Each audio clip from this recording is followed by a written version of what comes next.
Hello दोस्तों, स्वागत है आपका एक नए वीडियो में। आज के इस वीडियो में TRE 2 में 11-12 का जो क्वेश्चन पेपर है उसमें जो कंप्यूटर से रिलेटेड जो भी क्वेश्चन आए थे 80 नंबर का, उसको इस वीडियो में जो है पूरा सॉल्यूशन दिया जाएगा। और ये जो सॉल्यूशन है वो BPSC TRE का जो फाइनल की आया है, फाइनल आंसर की जो दिया गया है उसको जो है उसी से रिलेटेड है इसमें, है ना।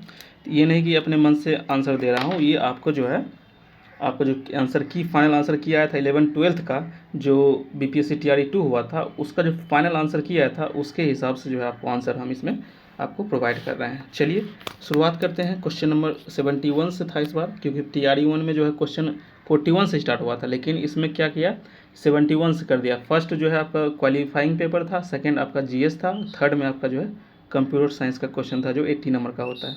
तो चलिए 71 से क्वेश्चन स्टार्ट करते हैं। 71 है कि the brain of the computer is, brain of computer किसको बोलते हैं? तो आप सब जानते हैं कि ब्रेन ऑफ कंप्यूटर CPU को बोला जाता है, सेंट्रल प्रोसेसिंग यूनिट को बोला जाता है ना। तो CPU is the right answer, A is the right answer. Question number 72 है कि in Intel 8085 microprocessor is of dash generator. तो किस टाइप का जनरेशन है आपका इंटेल 8085? तो ये आपका जो है सेकेंड जनरेशन का इसका जो है ये आपका राइट आंसर बी है। सेकेंड जनरेशन का जो है आपका माइक्रो प्रोसेसर है। पहला 8080 था, उसके बाद 8085 आया है ना। तो ये आपका जो है सेकेंड जनरेशन का जो है आपका माइक्रो प्रोसेसर है इंटेल 8085। क्वेश्चन नंबर अब 73 देख लेते हैं। क्वेश्चन नंबर 73 है कि the maximum memory size of third generation micro processor is. तो मैक्सिमम जो आपका थर्ड जनरेशन माइक्रो प्रोसेसर था उसका मेमोरी कितना था? तो पहला आपको अगर याद हो, फर्स्ट जनरेशन मेमोरी का था 16 MB, है ना। सेकेंड जनरेशन का था 1 GB, थर्ड जनरेशन का था आपका 4 GB, और फोर्थ जनरेशन का 16 GB, और फिफ्थ जनरेशन का आपका 64 GB है। तो इसका जो राइट आंसर होगा ऑप्शन ए 4 GB। 4 GB है जो इसका maximum size of third generation computer का कितना है? 4 GB है। फर्स्ट जनरेशन का आपका था 16 MB, और फर्स्ट जनरेशन का 16 MB, सेकेंड जनरेशन का आपका 1 MB, और थर्ड जनरेशन का आपका 4 MB, और फोर्थ जनरेशन का आपका 16 MB, और फिफ्थ जनरेशन का आपका 64 GB था आपका। ठीक है, चलिए नेक्स्ट क्वेश्चन देख लेते हैं। 75 देख लेते हैं। 74, क्वेश्चन नंबर 74। चलिए, कहता है कि क्वेश्चन है कि CPU on a single chip is called. अगर CPU एक सिंगल चिप पे मतलब बनाया जाता है तो उसको क्या बोलते हैं? तो उसको बोलते हैं माइक्रो प्रोसेसर। हम आपको जो है बताए थे उसमें, जब हम लोग थ्योरी वीडियो इसमें अपलोड किए थे इस चैनल पे, आपको प्लेलिस्ट में भी होगा, उसमें हम बताए थे कि अगर CPU सिंगल चिप पे बना हुआ तो उसको माइक्रो प्रोसेसर बोलते हैं, और अगर कंप्यूटर सिंगल चिप पे बना तो उसको माइक्रो कंट्रोलर बोलेंगे, है ना। तो अगर एक कंप्यूटर ही जो सिंगल चिप पे बना हुआ है तो उसको माइक्रो कंट्रोलर, जैसे आपका वॉशिंग मशीन हो गया, AC हो गया, सब क्या है कि एक तरह से माइक्रो कंट्रोलर का काम करता है। आपका अगर चिप देखें तो माइक्रो प्रोसेसर होगा अगर CPU एक सिंगल चिप पे बना होगा, है ना। तो चलिए हम लोग देख लीजिए, इसको राइट आंसर ए होगा। अगर CPU on a single chip बना है तो उसको क्या बोलेंगे? Micro processor. Option A is the right answer. 74 question है। क्वेश्चन देखिए अभी गया कि computer on a single chip, क्या अभी अभी तुरंत हम बताए थे माइक्रो कंट्रोलर बोलते हैं। ए इज द राइट आंसर इसका, माइक्रो कंट्रोलर। 76 देख लेते हैं। क्वेश्चन है कि इसमें बहुत जो बच्चे कंफ्यूज हुए थे कि which of the following is used for playing video games. तो उसको तो लगा तो भाई जॉयस्टिक यूज होता है, लेकिन भाई हम लोग माउस भी यूज करते हैं ना, ट्रैक बॉल भी यूज होता है। तो इसका D is the right answer था ना, डी इसका राइट आंसर होगा।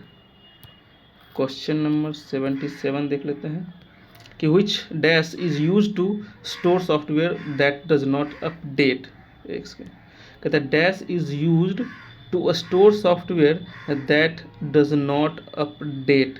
तो भाई देखो ये सब तो अपडेट हो गया, लेकिन रोम आपका अपडेट नहीं होता है। हम लोग का जो मेन ऑपरेटिंग सिस्टम है वो कहाँ पे स्टोर होता है? रोम में ही होता है, वो अपडेट नहीं होता। और उसके बाद आपका जो मदरबोर्ड होता है उसका जो क्या बोलते हैं उसको, हाँ, इनिशिएसिंग जो होता है ना, जो आपका कंप्यूटर इनिशलाइज होता है जब स्टार्ट होता है, तो उसका जो स्टार्टिंग जो इंस्ट्रक्शन रहता है वो किस में स्टोर होता है? वही रोम में स्टोर होता है, वो अपडेट नहीं होता है ना। तो सी इज़ द राइट आंसर, ये कभी अपडेट नहीं होता है रोम। आप पढ़े होंगे, रीड ओनली मेमोरी है इसमें, इसको राइट नहीं कर सकते हैं, ना उसको जो है कभी भी अपडेट कर सकते हैं। क्वेश्चन नंबर 78 है कि which of the following contains a laser. Laser कौन कंटेन करता है? CD drive, RAM, hard disk drive. तो लेज़र कौन कंटेन करता है? तो CD ड्राइव। CD ड्राइव में जो है लेज़र कंटेन किया जाता है, CD ड्राइव। ये इज द राइट आंसर होगा इसका।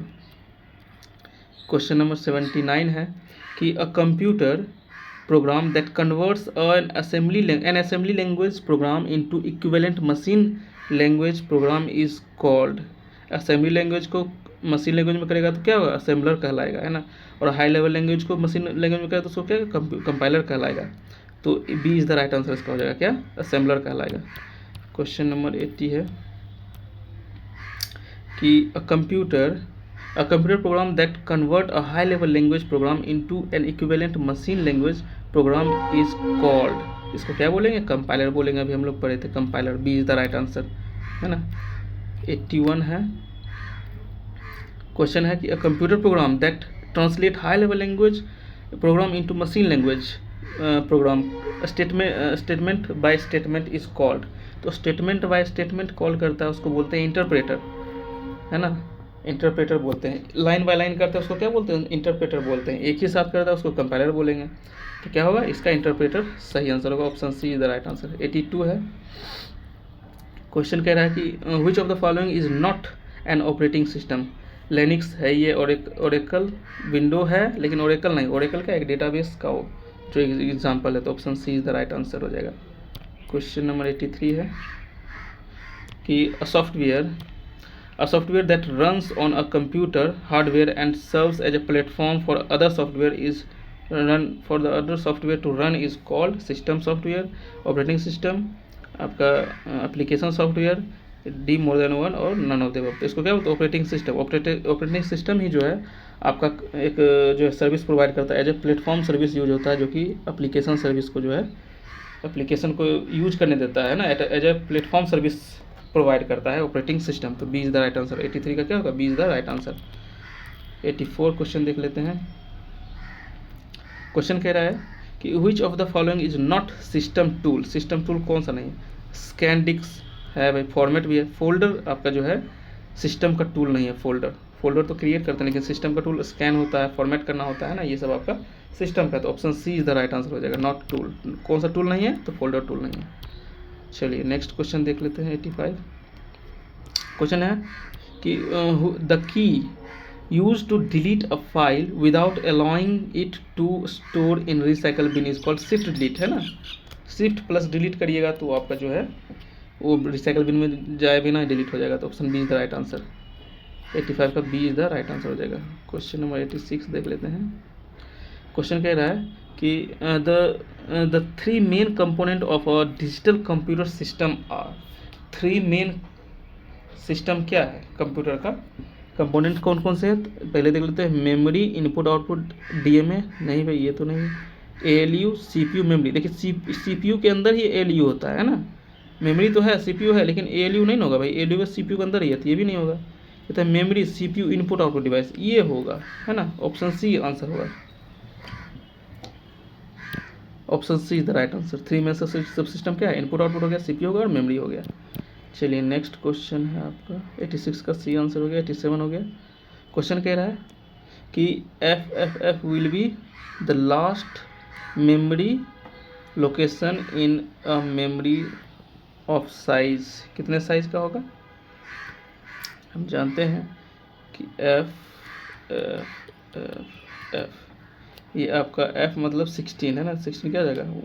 1 2 4 8 16 2 की पावर 5 इंटू 2 की पावर 5 इंटू 2 की पावर 5 इंटू 2 की पावर 5, तो मतलब 2 की पावर 10 हो गया, है ना। के है तो के में कितना होता है आपका? 1024 होता है ना। 10 10 20 हो गया, इस पर तो 20 हो गया भाई। इसमें अगर निकाल के देखिए तो देखते हैं 2 की पावर 20, 2 की पावर 20 हो गया। तो 1 2 4 8 16 16 32 64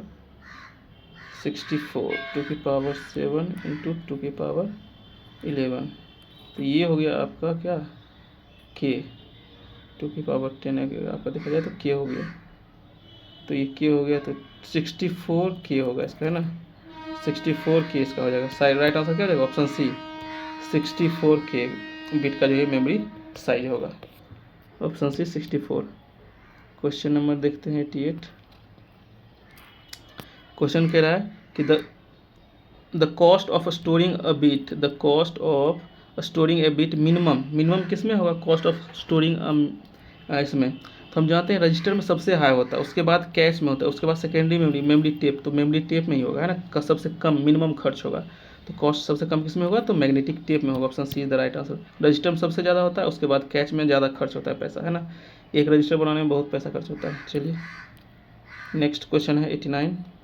कहता है कि टेरा मीन्स क्या होता है, तो 2 की पावर 40 जो है टेराबाइट हो गया, है ना।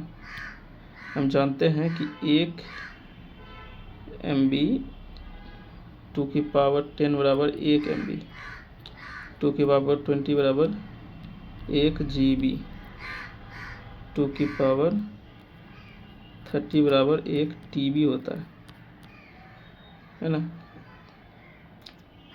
एक सेकेंड, टेराबाइट बोल रहा है ना, 1024 मतलब 2 की पावर 10 बराबर होता है 1 KB होता है ना, KB, फिर 2 की पावर 20 बराबर हो गया 1 MB, 2 की पावर 30 बराबर 1 GB, और 2 की पावर 40 बराबर 1 TB हो गया, तो क्या होगा 2 की पावर 40 बीज द राइट आंसर हो जाएगा 89 का। क्वेश्चन नंबर 90 देख लेते हैं। क्वेश्चन कह रहा है कि which of the following system software resides always in the main memory में कौन सा हमेशा यूज रहता है, तो लोडर रहता है हमेशा, लोडर हमेशा रहता है मेन मेमोरी में, लोडर। 90 का A is the right answer, loader. 91 question है, एक क्वेश्चन देखिए। क्वेश्चन कह रहा है कि the postfix expression equivalent of the prefix infix, ये जो पोस्ट फिक्स एक्सप्रेशन है ये इनफिक्स का एक्सप्रेशन कह रहा है इसमें, the postfix expression equivalent to the prefix expression, ये जो प्रीफिक्स एक्सप्रेशन दिया गया है उसको आपको जो है पोस्ट फिक्स एक्सप्रेशन जो है निकालना है, तो आप निकाल लीजिएगा। इसका हम राइट आंसर ए बता देते हैं, आप इसको जो है निकाल लीजिएगा, है ना, राइट आंसर इसका ए होगा। 92 देख लेते हैं। कहता है कि which of the data structure is use to convert infix notation to postfix, stack use होता है, इनफिक्स नोटेशन को पोस्ट फिक्स नोटेशन में कन्वर्ट करने के लिए स्टैक का यूज होता है। क्वेश्चन नंबर 93 है कि the data structure in which data are added at the rear end deleted from the front is called, कि इसको क्यू बोलते हैं, क्या बोलते हैं, क्यू। 93 का B is the right answer, queue में ही डेटा जो इंसर्ट होता है वो आपका रियर से होता है और डिलीट होता है वो फ्रंट से होता है, ठीक है, तो ये क्यू में होता है। नेक्स्ट क्वेश्चन 94 क्वेश्चन है कि Q data structure is usage, Q data first in first out use होता है, लेकिन आप लास्ट इन लास्ट आउट भी तो देखिए, इसमें यही गलत हो गया था, है ना, फर्स्ट इन फर्स्ट आउट भी होता है, लास्ट इन लास्ट आउट भी होता है। अगर आप देखिए, अगर ये क्यू है, जो फर्स्ट इन करेगा वो फर्स्ट आउट होगा, इसमें ये भी तो है कि जो लास्ट में इन करेगा वो लास्ट आउट होगा, तो फीफो लीलो दोनों होगा, तो इसमें देखना है, तो दोनों आंसर होगा, तो इसका D is the right answer हो जाएगा, है ना, 94 का D is the right answer होगा। क्वेश्चन नंबर 95 देख लेते हैं। कहता है कि स्टैक डेटा स्ट्रक्चर यूजेज, जो स्टैक डेटा स्ट्रक्चर यूज होता है वो क्या यूज होता है, उसको बोलते हैं last in first out, LIFO, last in first out, last in first out, या फर्स्ट इन लास्ट आउट, है ना। अगर फीलो होता तो भी इसमें डबल आंसर होता, लेकिन लिफो है तो सिर्फ B is the right answer होगा, है ना। चलिए 96 क्वेश्चन देख लेते हैं। क्वेश्चन है कि अ constructor is called whenever an object is created, जब भाई जब अब ऑब्जेक्ट क्रिएट करेगा तो ऑटोमेटिक वो जो है कंस्ट्रक्टर कॉल हो जाएगा, है ना, तो इज द राइट आंसर हो जाएगा। 96 इज द राइट आंसर। 97 देख लेते हैं। 97 कह रहा है कि all members of a structure in C++ are public by default, is the right answer, public by default होता है ना। क्वेश्चन नंबर 98 है कि in C++ all members of a class are by default private, B is the right answer हो जाएगा।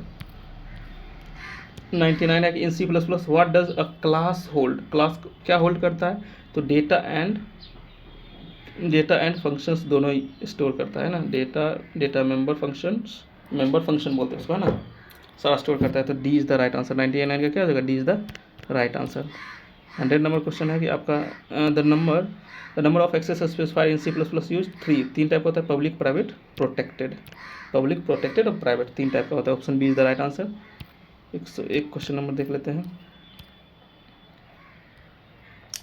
Question कह रहा है कि which of the following is used to define the member of a class externally in C++। तो externally define करता है, B is the right answer, double colon है ना, B is the right answer. 102 question है कि which concept of C++ is use to reuse the code.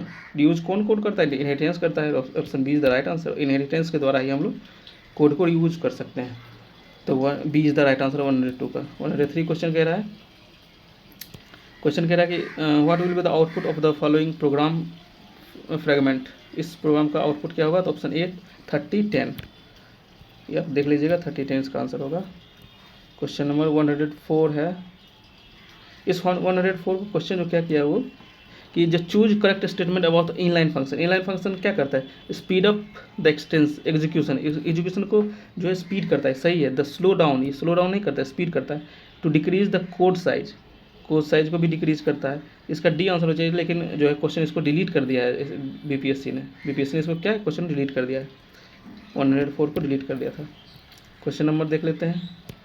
Question कह रहा है 105 कह रहा है कि what will be the output of the following. इसका आउटपुट क्या होगा 104 का, 105 का ऑप्शन क्या होगा, तो 105 का option E is the right answer दिया है। इसमें कोई भी आंसर जो है इसका सही नहीं है, इसमें जो है आपका सही नहीं दिया है। चलिए क्वेश्चन नंबर 106 देख लेते हैं। Cout in C++ stand for class output, character output, common output. तो इसका जो राइट आंसर है इसका आपका दिया है character output, B is the right answer. 106 से क्या होता है, कैरेक्टर आउटपुट होता है, character output, B is the right answer, character output. 107 का दिया है क्वेश्चन है कि group of instructions that directs a computer is called, group of instruction that direct a computer is called, क्या कहलाता है, प्रोग्राम कहलाता है ना। Option C is the right answer, program कहलाता है। 108 नंबर क्वेश्चन कह रहा है कि a computer program consist of, computer program क्या कंसिस्ट करता है, system flow chart, program flow chart, algorithm written in computer language. C is the right answer. Algorithm contain करता है ना कंप्यूटर प्रोग्राम इन किसमें, कंप्यूटर लैंग्वेज में। Question number 109 है कि the topology with highest reliability कौन सा होता है, मेश टोपोलॉजी होता है ना, मेश टोपोलॉजी हाईएस्ट रिलायबिलिटी होता है मेश टोपोलॉजी में। तो option C is the right answer. 110 देख लेते हैं। इसका 110 क्वेश्चन नंबर है आपका, क्वेश्चन है कि end to end connectivity is provided from host to host in, end to end connectivity provided from host to host किसमें, ट्रांसपोर्ट लेयर में प्रोवाइड करते हैं ना, ट्रांसपोर्ट लेयर में होस्ट टू होस्ट जो है प्रोवाइड करते हैं connectivity. Option B is the right answer. 111 question कह रहा है कि the dash measure the number of lost or garbled message as a fraction of the total sent in the sampling period. Option A है residual error rate बोलते हैं इसको, है residual error rate बोलते हैं इसको। Option A is the right answer. 112 a high speed communication equipment typically would not be needed for email. Option B कहते हैं not be uses for email के लिए हाई स्पीड कम्युनिकेशन स्पीड नहीं use होता है ना इक्विपमेंट में। Transferring large volume of data इसके लिए तो यूज होता है। Supporting communication between nodes in a line, ये भी सही होता है। तो option A is the not correct answer होगा, तो option A is the right answer हो जाएगा इसमें, है ना, option A is the right answer. Question number 13 कह रहा है कि a dash topology use a single connection to connect all the device together. तो बस टोपोलॉजी में जानते हैं सिंगल कनेक्शन यूज होता है ना बस टोपोलॉजी में, तो क्या हो जाएगा, A is the right answer bus topology में। क्वेश्चन नंबर 114 है कि a dash is use to connect networking device that are in a very closer geographical area such as a floor or a building. तो लैन बोलते हैं उसको ना, local area network बोलते हैं उसको। क्या बोलते हैं? Local area network. Question number 115 देख लेते हैं। In computer network what is the size of IP address IPv4? हम लोग जानते हैं 32 बिट होता है। Option C is the right answer हो जाएगा इसका, है ना। क्वेश्चन नंबर 116 है कि what is the size of MAC address in computer network? Computer network में मैक एड्रेस का साइज क्या होता है? इसका जो है आप देखिएगा, मैक एड्रेस का जो साइज है ऑफ द कंप्यूटर, तो मैक एड्रेस का साइज कितना होता है? तो आपका आईपी एड्रेस, आपका पोर्ट एड्रेस पहले हम लोग देते हैं। पोर्ट एड्रेस का होता है आपका 16 बिट का एड्रेस होता है, उसका IPv4 एड्रेस का होता है 32 बिट। तो ये टोटल मिला कर 48 बिट होता है ना।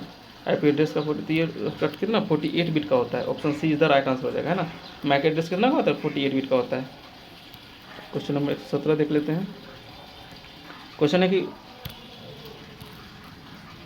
है what is the name given to the act of gaining illegal entries to the computer file through remote terminal और माइक्रो कंप्यूटर्स? तो उसको क्या बोलते हैं? उसको बोलते हैं हैकिंग, है ना। Hacking is the right answer.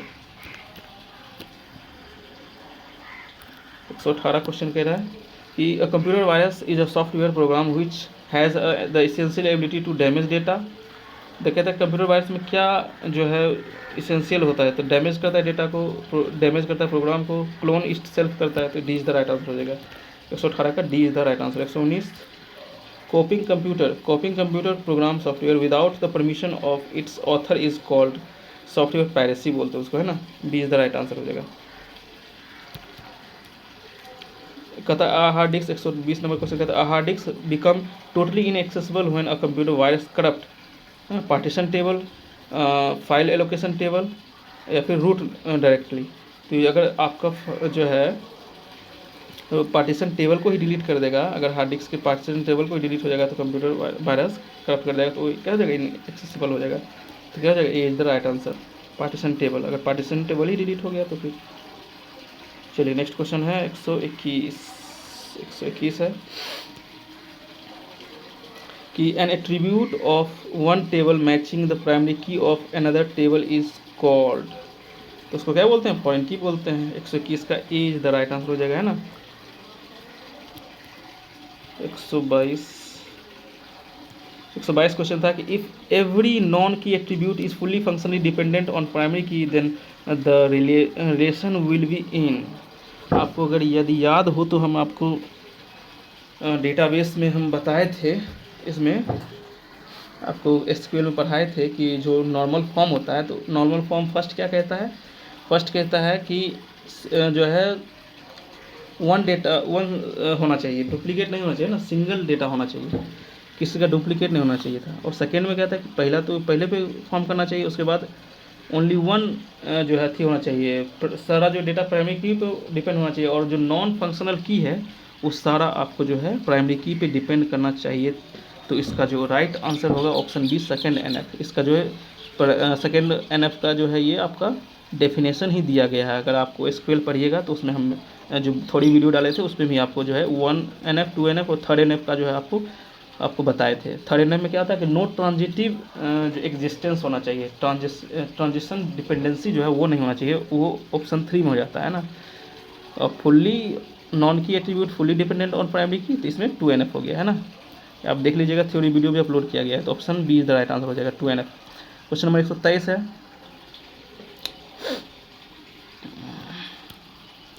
123 है कि in relational database the data type of value in each column of table is called.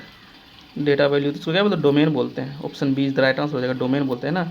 Value data type of value in each column, जो कॉलम में जो रेंज हो, हम लोग क्या पढ़े थे डोमेन का, ये जो रेंज ऑफ वैल्यूज है कॉलम में, उसको क्या बोलते हैं? उसको डोमेन बोलते हैं, है ना। रिलेशन मतलब टेबल हो गया। एट्रीब्यूट मतलब क्या होता है? आपका एट्रीब्यूट यही तो हुआ, एट्रीब्यूट हो गया, है ना। तो आपका डोमेन बोला जाएगा। रेंज ऑफ द एट्रीब्यूट आपका क्या हो जाएगा? डोमेन कहलाएगा। तो B is the right answer था। 124 का क्वेश्चन है कि in relational database the number of attribute of a relation is called the dash relation. Number of attribute क्या कहलाता था? अगर आपको याद हो तो हम इसमें SQL में बताए थे आपको। तो जो ये कॉलम है, इसी को हम लोग एट्रीब्यूट बोलते थे, इसी को फील्ड बोलते थे, और इसी को बोलते थे डिग्री, है ना। और इसको जो हम लोग बोलते थे, ये जो है ये रो बोलते थे, इसी को बोलते थे रो, रिकॉर्ड या फिर टपल बोलते थे। आपको अगर याद हो तो, अगर वीडियो देखे हुए तो याद होगा। तो रो, रिकॉर्ड, टपल, तो इसको बोलते थे कार्डिनलिटी, है ना, कार्डिनलिटी बोलते थे। तो ये क्या बोल रहा है, देखिए क्वेश्चन क्या कह रहा है कि in relation database the number of attribute, जो नंबर ऑफ कॉलम है ना, जो नंबर ऑफ कॉलम है, नंबर ऑफ एट्रीब्यूट है of a relation is called, क्या कहलाता था, डिग्री कहलाता था, है ना, डिग्री। तो 20 द राइट आंसर हो जाएगा, 124 का 20 द राइट आंसर हो जाएगा। इसमें बहुत लोग कंफ्यूज हो गए थे। 125 नंबर क्वेश्चन कह रहा है कि which of the following SQL command is used to change the attribute value of the more row in a table. तो क्या कौन सा यूज होता है, अपडेट। नहीं, एक सेकंड क्वेश्चन फिर से पढ़ लेते हैं कि which of the following SQL command is used to change the attribute values of one और more row in a table. तो क्या अपडेट होगा उसमें, अपडेट से हम लोग उसको अपडेट कर सकते हैं। 125 का इज द राइट आंसर हो जाएगा, है ना। चलिए नेक्स्ट क्वेश्चन 126 देख लेते हैं। To retrieve information from a database which of the following SQL command is used to retrieve the information about the database, which command is used, है ना। To retrieve information from a database which of the following SQL command is used. अगर हमको information receive करना है तो हमको कौन सा डेटाबेस से करना पड़ेगा, तो ये आपका सिलेक्ट करते हैं ना, select C is the right answer, select. Question में 127 है, which of the following SQL command is use to modify the structure of a table. Structure को, टेबल का अगर स्ट्रक्चर हमको जो है अपडेट करना है तो हमेशा याद रखना आपको अल्टर कमांड से ही यूज होता है, अल्टर कमांड, है ना। 127 का ए हो जाएगा। अल्टर कमांड से हम लोग स्ट्रक्चर चेंज कर सकते हैं, किसका, डेटाबेस का स्ट्रक्चर। स्ट्रक्चर मतलब समझ रहे हैं, मतलब अगर मान लीजिए किसी का हमको स्ट्रक्चर में हम लोग नेम लिखे थे, कैरेक्टर होना चाहिए और वो जो है 8 कैरेक्टर का होना चाहिए, लेकिन हमको अब जरूरत पड़ रहा है 10 का, तो इसको हम अल्टर के थ्रू ही अपडेट कर पाएंगे। हम इसको 10 कैरेक्टर कर सकते हैं ना, ऐसे नहीं मॉडिफाई नहीं कर पाएंगे, अपडेट नहीं कर पाएंगे, उसको क्या करेंगे, अल्टर करेंगे। नेक्स्ट क्वेश्चन 128 है कि which of the following SQL keyword is used to display data from table based on certain pattern. Pattern कौन करता है, लाइक, क्या कहते हैं, पैटर्न कौन करता है, like. Option B is the right answer होगा, है ना। लाइक ही जो है आपको जो है पैटर्न को किस टाइप से डिस्प्ले कराना है। इसमें 2 टाइप का जो है आपका वाइल्ड कार्ड यूज होता था, कौन सा, एक परसेंटेज और एक आपका अंडरस्कोर यूज होता है, वाइल्ड कार्ड, है ना, मॉडुलस या फिर अंडरस्कोर, याद रखना। चलिए नेक्स्ट क्वेश्चन है कि 129 कह रहा है कि degree and cardinality of a relation. अब आपको थोड़ा सा ये देखना होगा, इसमें कन्फ्यूज हो गए थे बहुत सारे, हम भी कन्फ्यूज हो गए थे। Degree and cardinality of a relation, degree आप ऐसे करके टेबल बनाइए, सी और डी कर दीजिए सीधा, इधर डिग्री होता है, ये कार्डिनलिटी होता है। कार्डिनलिटी रो को बोलते हैं और डिग्री आपको कॉलम को बोलते हैं। अब सीधा देखिए, अब क्वेश्चन क्या कह रहा है कि रिलेशन का जो है डिग्री इधर लिख लेते हैं हम लोग, डिग्री और कार्डिनलिटी। तो degree and cardinality of a relation, तो डिग्री कह रहा है कि 4 है और कार्डिनलिटी इसका 3 है ना। इफ़ एट्रीब्यूट किस में होगा, तो भाई डिग्री का ही तो एट्रीब्यूट होता है, तो 3 एट्रीब्यूट एंड 4 टपल्स इसका होगा 4, इसका 3, है ना। डिग्री में 3 और टपल्स कॉलम, कार्डिनलिटी को टपल्स बोलते हैं ना, इसको 4।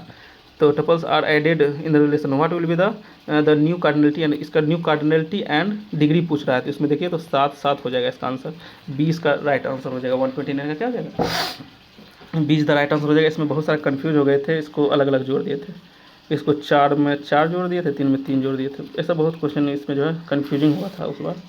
चलिए 130 क्वेश्चन देख लेते हैं। कहता है कि which SQL command is use to remove a table from the database. तो क्या ड्रॉप कमांड यूज होता है। 130 का B is the right answer होगा, ड्रॉप कमांड। चलिए 131 देख लेते हैं। कहता है कि the register that contain the address of next instruction to be executed is called program counter. कहते हैं हम लोग उसको पीसी। आप पढ़े होंगे, उसमें हम बताए थे उसमें कंप्यूटर ऑर्गेनाइजेशन में।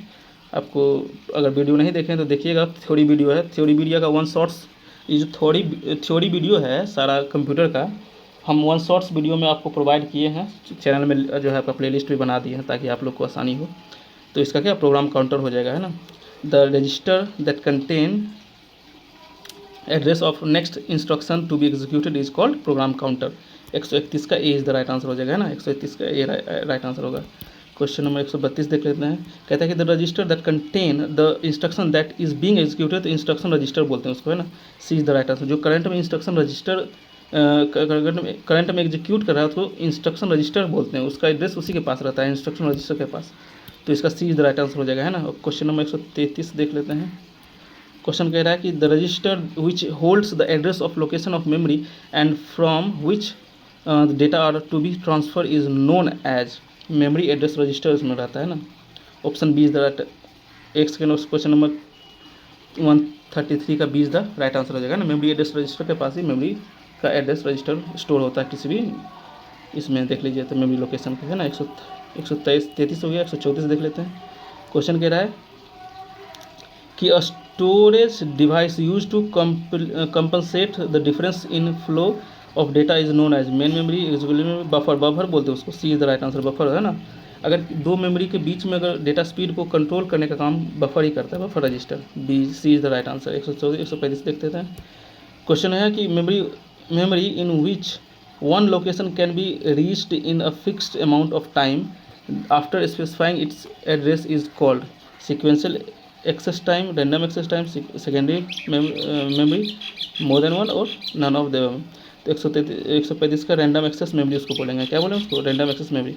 Memory in which any location, कहता है memory in which any location can be reached in a fixed amount of time. तो अगर भाई कोई भी मेमोरी एड्रेस अगर हम रैंडमली एक्सेस कर रहा है ना, एनी लोकेशन कोई नहीं, तो क्या होगा, रैंडम एक्सेस मेमोरी होगा, रैम होगा। Option B is the right answer. 135 हो गया। 136 देख लेते हैं। क्वेश्चन कह रहा है, ये क्वेश्चन आप देख लीजिएगा, एक क्वेश्चन ऐड करना है 8 में आपको। इसका जो राइट आंसर हम आपको बताते हैं, इसका राइट आंसर होगा ऑप्शन ए 4-3। इसको हम अलग से बताएंगे, इसमें इस टाइप का जो क्वेश्चन है उसको हम अलग से बता देंगे वीडियो बना करके, ठीक है। इसमें क्योंकि टाइम कंज्यूमिंग ये रहता है, टाइम ले लेगा बहुत ज़्यादा। क्वेश्चन नंबर है, कहता है कि the range of the number, 137 का कह रहा है कि the range of number that can be represented in 8 bit using 2's complement representation is. अगर 2's कॉम्प्लीमेंट्स की तरह अगर हम लोग देखें तो इसमें तो भाई हमको साइन बिट्स से मतलब ही नहीं है ना, साइन बिट्स से इसमें मतलब ही नहीं है। तो इसमें क्या होता है, इसमें आपका जो है -127 से प्लस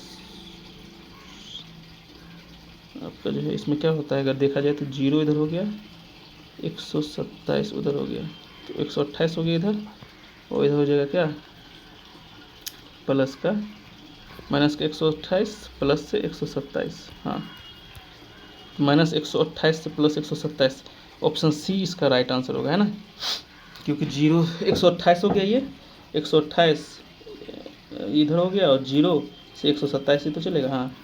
तो 128 माइनस से 100 plus 127, C is the right answer हो जाएगा इसका, क्या, C is the right answer. 138 देख लीजिए। 138 का क्वेश्चन जो है 8 और 16 बिट में दिया गया है, तो देन वैल्यू ऑफ एक्स और वाई पूछ रहा है। तो ये क्वेश्चन भी आपको जो है आपको बताएंगे बाद में अलग से, तो हम लोग जो इसको भी, इसका आपको राइट आंसर हम खाली बस बताते हैं, ऑप्शन सी इसका राइट आंसर है। इसका जो राइट आंसर हम आपको जो है कैसे कैलकुलेट करेंगे, वो बड़ा टाइम कंज्यूमिंग होता है इसको भी कैलकुलेट करने में, है ना, तो आपको हम बाद में बताएंगे, ठीक है। शॉर्ट्स वीडियो में डाल देंगे इसको, ठीक है। क्वेश्चन नंबर 139 है कि which of the following 4 bit numbers equals to its 2's complement. कहता है कि 4 बिट का कॉम्प्लीमेंट, 4 बिट का जो है number its equivalent to 2's complement. अगर 2's कॉम्प्लीमेंट अगर देखिए 1010 का अगर 1's कॉम्प्लीमेंट निकालिए तो क्या हो जाएगा, 0101। अगर इसका 2's कॉम्प्लीमेंट निकाला तो +1 कर देते हैं, 110 फिर 1 हो गया 10, ये तो नहीं है भाई, है ना, ये तो नहीं है। बी देखते हैं 0101, इसको 1's कॉम्प्लीमेंट निकालिए तो 0101 +1 करिए तो 1101, ये तो इसके बराबर नहीं आ रहा है, तो ये भी नहीं है। ऑप्शन सी देख लेते हैं 1300 है ना, इसमें देख लेते हैं। तो अगर 1's कॉम्प्लीमेंट निकालिए तो 1110 और प्लस अगर 1 करते हैं तो 110, फिर इधर 110, फिर उधर 110, फिर 11, हाँ, तो इसका जो 2's कॉम्प्लीमेंट इक्वल है ना, ये तो option C is the right answer हो जाएगा। 139 का क्या हो जाएगा, C is the right answer. 140 question number देख लेते हैं। ये देखिए बहुत कंफ्यूजिंग क्वेश्चन था ये वाला भी, वहाँ पे दिमाग नहीं काम करता है ना। The number of ones in the binary representation of the value of the decimal expression of तो भाई ये 16 फॉर्मेट में लिखा था, 16 अथी में बेस में, तो इसका क्या हो जाएगा 9753, ये 16 बिट में लिखा है। तो भाई 4 बिट में लिख दीजिए सबको। 3 को कैसे लिखते हैं हम लोग, तो 3 कैसे लिखाएगा, 3 लिखेगा 0011, और 5 कैसे लिखाएगा 1010। उसके बाद कह रहा है कि 7 कैसे लिखाएगा, तो 0111। उसके बाद 9 कैसे लिखाएगा, तो 1001। इसमें कितने वंस हैं ये पूछ रहा है इसमें, तो 1 2 3 4 5 6 7 8 9, 9 जो है 1 था, 20 दा इसका राइट आंसर होगा। 140 का 20 दा राइट आंसर होगा। 141 है the Boolean expression x plus x dash y equals to. अब जब इसको हम किस में पढ़ाए थे, आपको डीएलडी में बताए थे इसका, है ना, कुछ जो रूल्स था उसको हम बताए थे। क्या होता है, इसको अगर a प्लस बी सी हो तो उसको हम लोग लिख सकते हैं a plus b into a plus c. तो वही यहाँ पे है, इसको x प्लस एक्स डैश और x प्लस वाई लिख सकते हैं, x प्लस वाई लिख सकते हैं। तो x प्लस वाई तो x प्लस वाई ही रहेगा, ये 1 हो जाएगा, है ना। तो इसको अगर 1 देखिए तो x प्लस वाई इसका आंसर हो जाएगा। तो ए इज द इसका राइट आंसर था, 141 का A is the right answer था। क्वेश्चन ये है कि द बुलियन एक्सप्रेशन इतना है, इस इंडिपेंडेंट बुलियन वेरिएबल, इसमें कौन सा बुलियन वेरिएबल जो है इंडिपेंडेंट, इसमें कौन सा बुलियन, क्वेश्चन पढ़िए ध्यान से, कहता है कि द बुलियन एक्सप्रेशन, इसमें कौन सा जो है इंडिपेंडेंट है ना। अगर देखिए इधर तो ए, इसको अगर निकाले तो ए आ जाएगा इसका, है ना, प्लस अगर सी निकाले तो प्लस सी आ जाएगा। तो इंडिपेंडेंट कौन सा है, तो बी ही तो है। तो इसका राइट आंसर क्या हो जाएगा, बी। 142 का B is the right answer हो जाएगा। क्वेश्चन नंबर 143 है कि the Boolean expression a plus b c equals to, अगर a plus b is equal to क्या हो जाएगा, हम अभी बताया था आपको, ए प्लस बी और ए प्लस सी का हो जाएगा, है ना। तो इसका a plus b plus c is the right answer हो जाएगा।